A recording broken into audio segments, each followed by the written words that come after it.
बिस्मिल्लाहिर्रहमानिर्रहीम। अस्सलाम वालेकुम। आप देख रहे हैं कि 92 न्यूज़ और मैं हूँ आपकी मेज़बान तस्बीहा मसन। शामिल करते हैं आज की अहम खबरें। कराची से खबर शामिल करते हैं। मोहम्मद आसिफ की रिपोर्ट के मुताबिक सरजानी टाउन थाने के बगल में ईरानी पेट्रोल की फरोख्त की धड़ल्ले से जारी कौमी खजाने को अरबों रुपये का नुकसान, इदारे नोटिस ले। जराइम और क्राइम पेशावर अफराद की सरपरस्ती मुल्क से गद्दारी और रियासत से बगावत के मुतरादिफ है।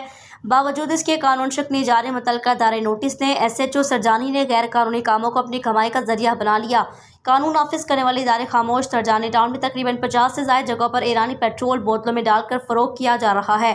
तस्वीर में देखा जा सकता है, जबकि गैर कानूनी तौर पर लगाए गए नोजल पंपों की तादाद भी 9 से 14 कर दी गई।